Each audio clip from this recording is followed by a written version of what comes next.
নমস্কার, আমি বন্দনা। আমার কিচেনে আপনাদের সবাইকে স্বাগত জানাই। আবারও এসে হাজির হয়েছি নিরামিষ মোচার একটি রেসিপি নিয়ে। আজ আমি তৈরি করব ছোলা ও নারকেল দিয়ে মোচা ফ্রাই বা মোচা ভাজা। এর জন্য আমি এখানে একটা মোচা ছাড়িয়ে নেওয়ার পর একটু বড় করেই আমি টুকরো করে কেটে নিয়েছিলাম। 4-5 ঘন্টা ভিজিয়ে রাখার পর মোচা আমি সেদ্ধ করে নিয়েছি। দেখে নেওয়া যাক আজকের এই রেসিপিটি। মোচা ফ্রাই বা মোচা ভাজা তৈরি করার জন্য আমি এখানে 4 চামচ রিফাইন্ড অয়েল গরম করে নিয়েছি। ফোড়নে দিয়ে দিলাম একটা শুকনো লঙ্কা, তেজপাতা, গোটা জিরে। তেজপাতা আর শুকনো লঙ্কা আমি টুকরো করে নিয়েছি। 10-15 সেকেন্ড ভেজে নেওয়ার পর দিয়ে দেবো নারকেল কুচি।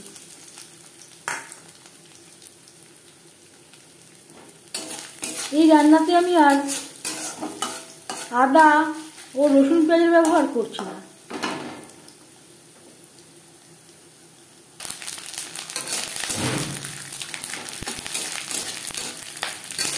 নারকেল ভাজা হয়ে গেছে।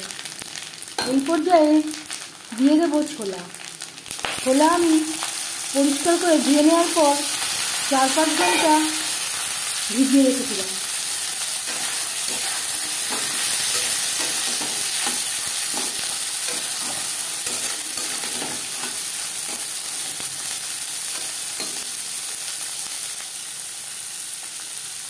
আর লাগছে স্বাদ মতো লবণ,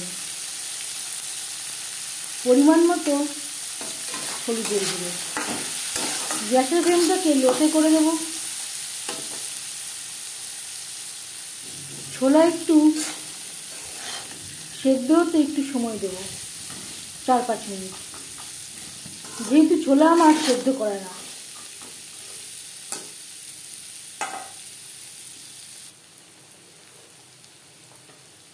আর দিয়ে দেব ধনে ও জিরের গুঁড়ো।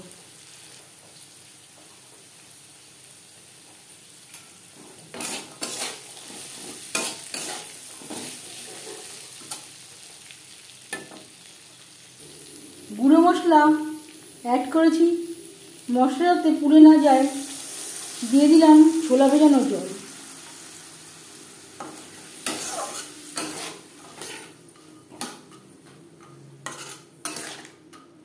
ছোলার সাথে 2-3 মিনিট, মশলার সাথে ছোলা 2-3 মিনিট নাড়াচাড়া করে নেব।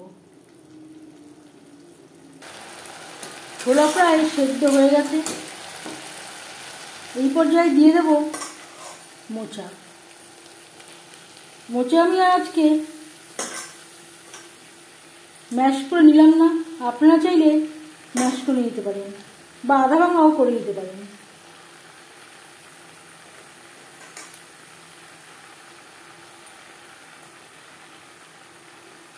রান্নাটা করব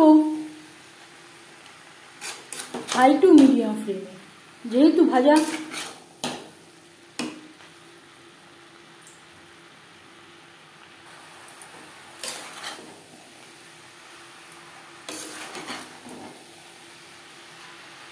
লো ফ্লেমে রান্না করতে গেলে মোচার থেকে জল বেরিয়ে যাওয়ার সম্ভাবনা থাকতে পারে।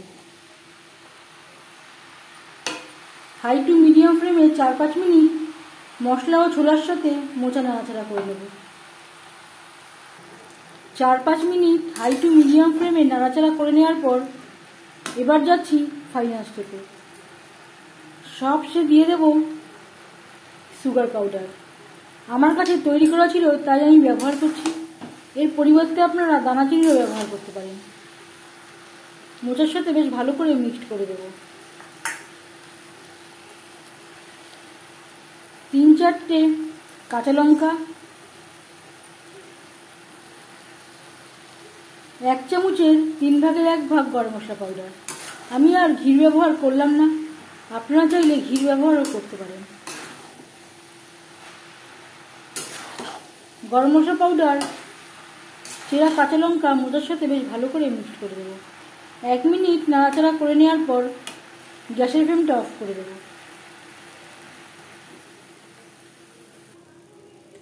5 মিনিট ঢেকে স্ট্যান্ডিং টাইমে রাখবো।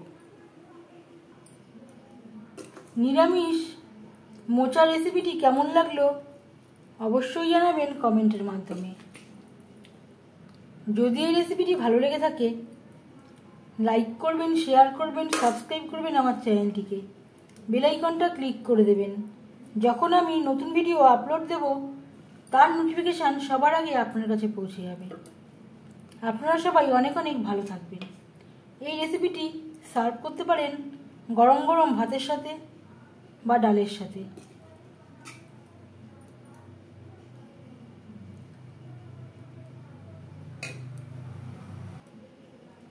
এই ভিডিওটি দেখার জন্য ধন্যবাদ।